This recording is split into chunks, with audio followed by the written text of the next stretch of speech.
తిరుమల వైకుంఠ ద్వార సర్వదర్శనం టోకెన్ల జారీ వ్యవహారం తీవ్ర విషాదాన్ని నింపుతోంది. టోకెన్ల కోసం ఊహించని రీతిలో భక్తులు పెద్ద ఎత్తున రావడంతో తోపులాట జరిగింది. ఈ ఘటనలో ఇప్పటికే 7 మృత్యువాత పడడం సర్వత్రా చర్చనీయాంశంగా మారుతోంది. ఈ దుర్ఘటనలో చనిపోయిన వారిలో 5 మహిళలు ఉండగా 2 పురుషులు ఉన్నారు. అస్వస్థతకు గురి అయిన వారిని అంబులెన్సుల్లో తిరుపతిలోని ఆసుపత్రికి తరలించారు. రియా ఆసుపత్రిలో 20 మంది, స్విమ్స్ లో 9 మంది చికిత్స పొందుతున్నట్టు అధికారులు వెల్లడించారు. Collector Venkateshwar, TTD EO Shyamala Rao వైద్య సేవలను పర్యవేక్షిస్తున్నారు. బాధితులంతా 40 ఏళ్లు పైబడిన వారేనని చెప్తున్నారు.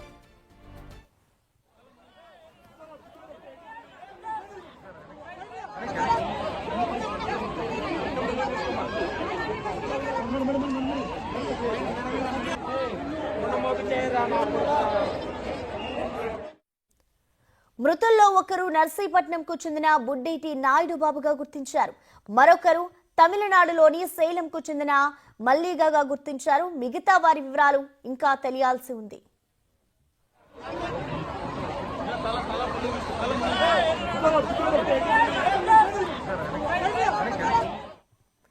ఈ ఘటనకు సంబంధించిన లేటెస్ట్ అప్డేట్స్ ని మా ప్రతినిధి దామోదర్ అందిస్తారు.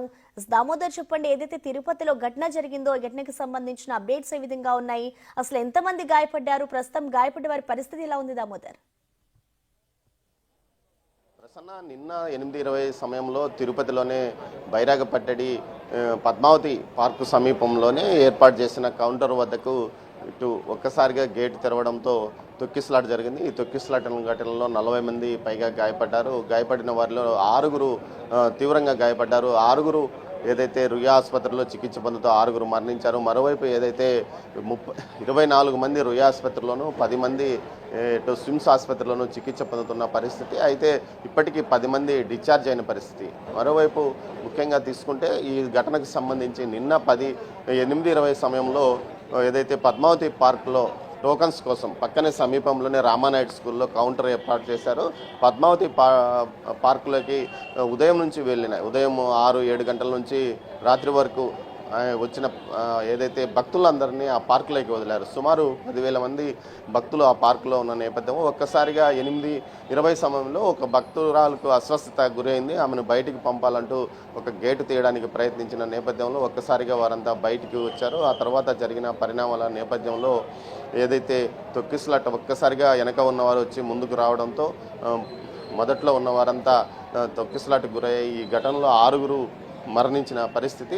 అయితే వారందరినీ వెంటనే పోలీసులు అధికారులు అంబులెన్సుల్లో ఇటు తిరుపతి రుయా ఆసుపత్రికి కానీ స్విమ్స్ ఆసుపత్రికి తరలించిన పరిస్థితి. మొదట్లో 1 మరణించారు విష్ణు నివాసం వద్ద అని ప్రచారం జరిగినప్పటికీ తర్వాత ఏదైతే కలెక్టర్ కానీ అటు ఈవో కానీ చేసిన ప్రకటనను బట్టి మొత్తం తొక్కిసలాట జరిగింది కేవలం ఇటు బైరాగిపట్టలోని పద్మావతి పార్కు సమీపంలోనే అంటూ అధికారులు తేల్చి చెప్పిన నేపథ్యం మొత్తం మీద ఈ ఘటనలో 6 మరణించారు. మొదట్లో 1, ఆ తర్వాత 4కి వచ్చింది, తర్వాత 6 మందికి వచ్చింది. ఇంకొకరి పరిస్థితి అస్వస్థత ఇంకా సీరియస్గానే ఉందని తెలుస్తుంది. మొత్తం మీద 14 మొత్తం మీద అయితే జరిగిన ఘటనకు సంబంధించి పూర్వాపరాలు తీసుకుంటే అక్కడ ఉన్న పోలీసు సిబ్బంది నిర్లక్ష్యంగా ఉన్నారా, లేకపోతే మరే కారణం ఎందుకు తొక్కిసలాట జరిగిందన్న కారణంతో ఇప్పటికీ ఏదైతే విచారణ జరుగుతుంది. సీఎం 11 గంటలకు ఇక్కడికి తిరుపతిలోని రుయా ఆసుపత్రికి వచ్చి ఏదైతే బాధితులను పరామర్శించనున్నాడో ఆ తర్వాత ఆయన టీటీడీ అధికారులతో సమీక్ష నిర్వహించనున్నారు. ఇప్పటికే టీటీడీ చైర్మన్ అయితే ఇక్కడ అధికారుల అలసత్వం ఫలితంగానే ఈ ఘటన చోటు చేసుకుంది. దీనికి సంబంధించి పూర్తి స్థాయిలో అటు సీఎం సీరియస్ అయ్యారు. అధికారులు నిర్లక్ష్యమా లేకపోతే మరే కారణం అన్న విషయం మీద ఖచ్చితంగా వారి మీద చర్యలు తీసుకుంటామని కూడా తెలిపారు. మొత్తం మీద ఈ ఘటనకు ఏదైతే పూర్తి స్థాయిలో అక్కడ జరిగిన నిర్లక్ష్యం ఫలితంగానే ఘటన చోటు చేసుకుందని కూడా చెప్పవచ్చు. మరోవైపు ముఖ్యంగా ఇటు పరిస్థితి చూసుకుంటే తిరుపతి నగరంలో ఏర్పాటు చేసిన 8 కౌంటర్లలో ఈ ఘటన చోటు చేసుకుంది. మరోవైపు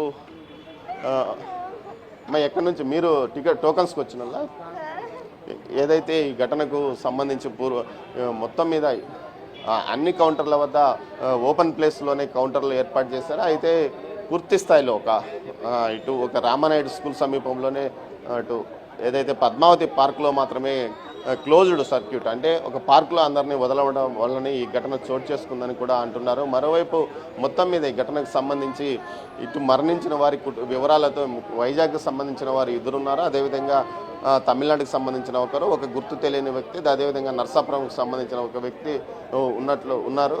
మొత్తం ఇంకో వ్యక్తిని గుర్తించాల్సిన పరిస్థితి కూడా ఉంది.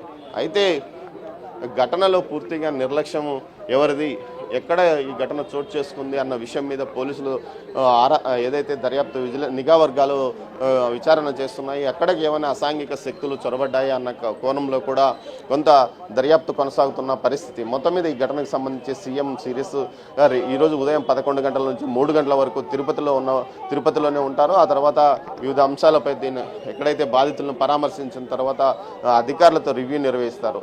రేపు వైకుంఠ ఏకాదశికి సంబంధించి ఈ టోకన్ల ఇష్యూలో ఇప్పటి వరకు 1,10,000 టోకన్లు ఆ టోకన్ల వరకు ఇష్యూ అయినాయి. ఇంకో 20,000 టోకన్లు ఇష్యూ కావాల్సి ఉంది. అయితే రాత్రి జరిగిన ఘటన నేపథ్యంలో చాలామంది టోకన్స్ తీసుకోకుండానే వెళ్ళిపోయిన పరిస్థితి. అమ్మ, ఎక్కడి నుంచి వచ్చారు? మీరు కూడా ఉన్నారు, టోకన్స్ తీసుకొని వచ్చారా? ఇక్కడ హాస్పిటల్. ఎక్కడి నుంచి వచ్చారు మీరు? మేము వైజాగ్ నుంచి వచ్చాం స్వామి. వైజాగ్ నుంచి వచ్చాం వైకుంఠ ఏకాదశికి. లైన్లోకి వెళ్ళాం, సాయంకాలం 5 గంటల లైన్లోకి వెళ్ళాం.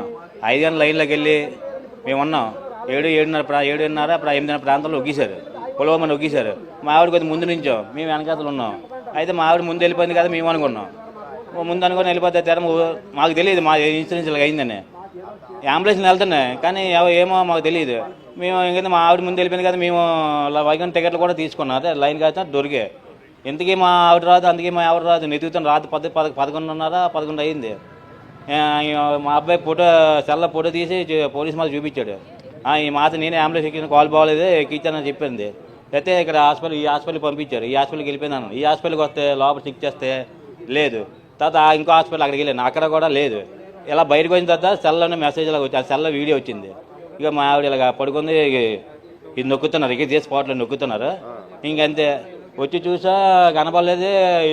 వీళ్ళందరూ ఉన్నారు, ఫోటోలు చూపిస్తున్నారు. స్వామి మీ మాత మీ అబ్బాయి మీ ఎవరు మీ తాళి కావాలని చూపిస్తే మా ఆవిడని అనగానే మీ ఆవిడ చనిపోయింది, మార్చులు వేస్తాం అన్నారు. అంతే, కనీసం చనిపోయిన ఇన్ఫర్మేషన్ కూడా అవ్వలేదు స్వామి. వాడి కూడా ఇప్పుడు వచ్చి చూపించలేదు, చేయలేదు.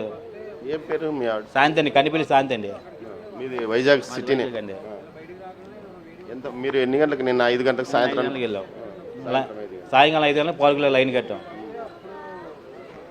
మీరు ఎంతమంది వచ్చారు సార్? మేము వీళ్ళతో పాటు వచ్చాం సార్. మేము దాదాపు ఒక 20 మంది నెంబర్స్ వచ్చామండి. మిగతా వాళ్ళందరూ లేడీస్ అండి. ఆ లేడీస్ని మేము మరి రాత్రిపూట ఇక్కడ తిప్పలేక వాళ్ళ పిల్లలతో ఉన్నారు, వాళ్ళని దర్శనార్థం వెళ్ళిపోమని చెప్పామండి. మేము వీళ్ళతో సహాయ సహకారాలు అందించడానికి మేము వీళ్ళతో ఉండాలి కాబట్టి మేము 2 మగవాళ్ళం వీళ్ళతో వచ్చాము సార్. కాకపోతే ఆవిడ చనిపోయిందని మాకు అసలు ఇంటిమేషన్ ఇవ్వకుండా ఆవిడని తీసుకెళ్ళి అక్కడ మార్చిలో పెట్టడమే మాకు బాధగా ఉంది సార్. అసలు అంటే మీ నెంబర్ ఏమి ఆమె దగ్గర దొరకలేదు? మా నెంబర్ అంటే మా నెంబర్ దొరికిందో లేదో మాకు తెలియదండి. అప్పటికి ఆవిడ చనిపోయిందో కూడా మాకు తెలియదు. ఇక్కడ హాస్పిటల్ తీసుకొని తర్వాత చనిపోయిందేమో. సిపిఆర్ చేసే విజువల్స్ లో ఉండే ఆమె? అవును సార్, ఆవిడే సార్. అయితే ఆవిడ దగ్గర ఆధార్ కార్డు కూడా ఉంది సార్. ఆ ఇంటిమేషన్ బట్టి కూడా మాకు చెప్పొచ్చు సార్, కానీ వాళ్ళు చెప్పలేదండి. మీ మీడియా సహకారంతోనే మాకు వాట్సాప్ మాకు సెల్లో వచ్చిందండి. వాటి బట్టే మేము ఇక్కడికి వచ్చాం, కానీ లేకపోతే మేము మీ మీడియా లేకపోతే మేము అది కూడా మాకు తెలియదు సార్. అది ఈ పోలీసులు కానీ ఎవరు కూడా మాకు చెప్పలేదు సార్. ఇలాగ అయ్యింది, మేము అంబులెన్స్లో ఎక్కి తీసుకెళ్ళామని పోలీసులు కూడా అక్కడ మాకు ఇంటిమేషన్ ఇవ్వలేదండి. ఆ ఆధార్ కార్డు చూసి డ్రెస్ వేసుకున్నారు, బట్టలు వేసుకున్నారు. ఇలా జరిగింది, మీ ఆవిడ అనౌన్స్మెంట్ కూడా ఇలా జరిగింది, చేసింది, పలానా బట్టలు వేసుకున్నారు, చేశారు, ఈ మాట ఇలాగ ఉంది అలాగ ఉంది, ఒక ముఖ చెప్పలేదు. ఏది జరిగింది తోస్తారు అంతే. మేము అక్కడ నెత్తుకుంటున్నాం. ఏంటి బైరబాగా నెత్తుకుంటాం అక్కడ పద్మావతి పార్కులో నెత్తుకుంటాను. మొత్తం అంతా తెగ తీసుకుని నెత్తుకుంటాను. 11 నాకు తెలిసింది. మా అబ్బాయి ఫోటో తెల్ల ఫోటో పోలీసు ఆవిడ చెప్తుంది అన్నమాట. మీ ఆమెని కాల్ బాగాలేదు హాస్పిటల్కి తీసుకెళ్ళారని. ఇక్కడికి వస్తే ఇక్కడ లేదు, ఇక్కడ లేదు ఇంకో హాస్పిటల్ అక్కడికి వెళ్ళి అక్కడ రాలేదు. అక్కడ ఎలా హాస్పిటల్ బయటకు వచ్చే వీడియో వచ్చింది, తెల్ల అని వచ్చింది. మా ఆవిడకి ఇలా నొక్కుతున్నారు ఇదే స్పాట్లోనే. నొక్కితే ఇలాగ వచ్చాం. ఇలాగ వచ్చిన తర్వాత ఇక్కడ ఉండి మీ ఆవిడ కావాలంటే మా ఆవిడ సాయంత్రం ఫోటో ఉందన్న ఫోటో చూపించారు. ఫోటో మా ఆవిడ ఉంది. మీ ఆవిడ ఆల్రెడీ పోస్ట్ మార్టంకి వెళ్ళిపోయింది. మీ పేరు? నా పేరు వెంకటేష్ అండి. సిటీనేనా? వైజాగ్ సిటీ అండి. వెంకటేష్ యొక్క భార్య ఏదైతే శాంతి నిన్న తొక్కిసలాట్లో మరణించింది. వారి మృతదేహాన్ని కూడా ఇంతవరకు తమకు చూపించలేదంటూ వారు ఆవేదన వ్యక్తం చేస్తున్న పరిస్థితి కనిపిస్తుంది. మొత్తం మీద ఏదైతే సిపిఆర్ మొదట్లో తొక్కిసలాట గురైన తర్వాత సిపిఆర్ చేస్తున్న మహిళకు సంబంధించి విజువల్స్లో ఆ విజువల్స్ను ఏదైతే సోషల్ మీడియాలో కానీ ఇతర ఛానల్స్లో కానీ చూడడం ఫలితంగానే తమ భార్య మరణించిందనే ఘటన తెలుసుకొని ఏదైతే అస్వస్థతకు గురై ఆసుపత్రిలో ఉందని తెలుసుకొని ఇక్కడికి వచ్చామో. ఇక్కడికి వచ్చిన తర్వాత ఇప్పటి వరకు అటు మృతదేహాన్ని చూపించలేదు, మనిషి యొక్క వివరాలు కూడా చెప్పడం లేదంటూ వారు ఆవేదన వ్యక్తం చేస్తున్న పరిస్థితి కనిపిస్తుంది. మొత్తం మీద సుదూర ప్రాంతాల నుంచి ఏదైతే వైకుంఠ ఉత్తర ద్వార దర్శనాని కోసం స్వామివారి దర్శనం తర్వాత వైకుంఠ ద్వార దర్శనాన్ని ముఖ్యంగా భావించే భక్తులు సుదూర ప్రాంతాల నుంచి పెద్ద ఎత్తున టోకన్స్ కోసం వచ్చారు. టోకన్స్ కోసం వచ్చి ఈరోజు రేపు ఎల్లుండి 3 రోజుల టోకన్స్ ఒకేసారిగా 1,20,000 టోకన్స్ ఇస్తున్నారని తెలియడంతో పెద్ద సంఖ్యలో భక్తులు అటు ఆంధ్రప్రదేశ్ ఉమ్మడి తెలుగు రాష్ట్రాలతో పాటు అటు కర్ణాటక, తమిళనాడు, తెలంగాణ ప్రాంతాలకు సంబంధించి ఏదైతే మహారాష్ట్ర నుంచి సుదూర ప్రాంతాల నుంచి కూడా భక్తులు వచ్చి క్యూ లైన్లో నిల్చున్న పరిస్థితి కనిపిస్తుంది. అయితే వీరంతా కమ్యూనికేషన్ గ్యాప్ మరో కారణం కానీ ముందుగా 5 గంటలకి అటు పద్మావతి పార్కులో అంతా చేరుకున్నారు బైరాగపట్టడిలోకి. అంటే ఉదయం 10 గంటల నుంచి సాయంకాలం వరకు వచ్చిన వారు వచ్చినట్లంట అక్కడ రామానాయుడు స్కూల్ సమీపంలో ఉన్న పద్మావతి పార్కులకి చేరుకోవడం, అంతా ఒక గుంపుగా కావడంతోనే ఈ ఒక్కసారిగా గేట్ తెరిచిన సందర్భంగా అంతతో ముందు వెళ్ళాలంటూ ఏదైతే క్యూ లైన్లోకి ముందు వెళ్తేనే టికెట్స్ దొరుకుతాయనే కారణంతోనే వారంతా లోపలికి వెళ్ళిన తర్వాత ఈ పరిస్థితి తలెత్తిందని చెప్పవచ్చు. మొత్తం మీద చూస్తే ప్రసన్న ఇలాంటి ఘటన తిరుపతి, తిరుమల చరిత్రలో ఎప్పుడూ చోటు చేసుకోలేదు. గతంలో జరిగినప్పటికీ 1-2 మరణాలు మాత్రమే జరిగాయి. ఈసారి ఏకంగా ఈ విధంగా పెద్ద ఎత్తున మరణాలు చోటు చేసుకోవడం జరిగిందని చెప్పవచ్చు. అయితే దీనికి సంబంధించి ఇటు ఏదైతే వైద్య ఆరోగ్య శాఖ మంత్రి సత్యకుమార్ యాదవ్ మరికొంతసేపట్లో ఇక్కడికి ఉన్నారు. ఆయన వచ్చి బాధితులను పరామర్శించారు. నిన్ననే ఆయన అటు డాక్టర్స్ను మిగతా అధికారులతోనూ మాట్లాడి వారికి మెరుగైన చికిత్స అందించాలంటూ కూడా చెప్తారు. అయితే ఒక కొంత నయం ఏమంటే నిన్న అస్వస్థతకు గురై ఆసుపత్రిలో అడ్మిట్ అయిన 40 మందిలో ఒక 6 చనిపోగా ఒక 10 మంది ఇప్పటికే డిశ్చార్జ్ అయి వెళ్ళిపోయినట్లు కూడా తెలుస్తుంది. మరోవైపు ఏదైతే రుయాలోను స్విమ్స్ ఆసుపత్రిలోనూ చికిత్స పొందుతున్నారు. స్విమ్స్లో 10 మంది చికిత్స పొందుతుండగా 14 మంది రుయాలో చికిత్స పొందుతున్నారు. వీరిలో ఒకరి పరిస్థితి విషమంగా ఉన్నట్టు తెలుస్తుంది. అయితే వారి పరిస్థితి స్టెబిలైజ్ అవుతుంది, వారు కూడా రికవరీ అవుతారంటూ కూడా వీరు చెప్తున్నారు. ఇది ఇక్కడ జరుగుతున్న పరిస్థితి. మరోవైపు ఏదైతే సీఎం పర్యటన నేపథ్యంలో అధికారులు కూడా అలర్ట్ అయిన పరిస్థితి. మరోవైపు వైకుంఠ ఏకాదశికి సంబంధించి ఒక 5,000 మంది అటు 3,000 మంది పోలీసులు 1,800 మంది విజిలెన్స్ సిబ్బందితో బందోబస్తు ఏర్పాటు చేశామని అధికారులు చెప్తున్నప్పటికీ ఎక్కడికైతే బైరాగపట్టడి సమీపంలో ఉన్న సిబ్బంది నిర్లక్ష్య ఫలితంగానే ఇది చోటు చేసుకుందని చెప్తున్నారు. ముఖ్యంగా ఆ ప్రాంతంలో ఎక్కువ రద్దీ వస్తుందని తెలిసినప్పటికీ అక్కడ ఉన్న ఇన్ఛార్జిగా ఉన్న అధికారి ఎలాంటి చర్యలు తీసుకున్నారు, అసలు ఒక్కసారిగా ఆయన గేట్ తెరవాల్సిన పరిస్థితి ఎందుకు ముందుగా రోప్ వేసుకొని ఎక్కడికక్కడ 200 మంది 100 మందిని ఒకసారి బయటికి పంపించింటే ఈ పరిస్థితి తలెత్తేది. కానీ ఒక్కసారిగా ఎందుకు గేట్ తీయాల్సి వచ్చింది, దీనిలో ఏదైనా కుట్ర కోణం ఉందా అన్న కోణంలో కూడా నిఘా వర్గాలు దర్యాప్తు చేస్తున్నట్టు తెలుస్తుంది. అయితే మొత్తం మీద సంబంధించి అక్కడ ఉన్న టీటీడీ సిబ్బంది కానీ అదేవిధంగా విధుల్లో ఉన్న పోలీస్ సిబ్బంది నిర్లక్ష్య ఫలితంగానే ఈ ఘటన చోటు చేసుకుందని చెప్పవచ్చు. ప్రసన్న.